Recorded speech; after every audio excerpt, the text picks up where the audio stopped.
Уважаемый Madam Chair, distinguished experts, I'm speaking on behalf of an association that is an umbrella network of several dozen organizations representing 40 indigenous peoples in Russia. We welcome the study of the Special Rapporteur, Dr. Albert Barume, recognizing indigenous peoples. We agree that the UN Declaration does not provide indigenous peoples with new rights, but rather codifies universal human rights enshrined in many legally binding agreements.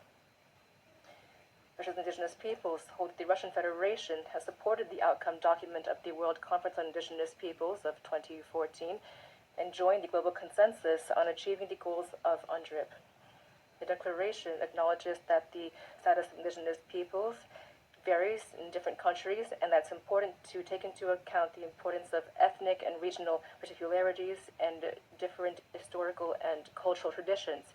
Constitutional acknowledgement, recognition of indigenous peoples in Russia is based on historic experience, taking into account the vulnerability of traditional ways of life, means of subsistence, settlements, and the critically small populations of these peoples.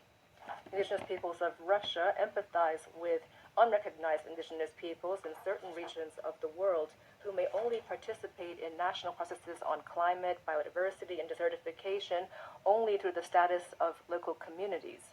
At the same time, indigenous peoples of Russia are concerned by the increasingly widespread misuse of the term indigenous people by various communities and minorities that do not meet the internationally recognized criteria for being indigenous peoples. This approach dilutes the special legal status of indigenous peoples and weakens the system of international protection of our rights. Our position is reflected in the collective study of indigenous peoples in Russia.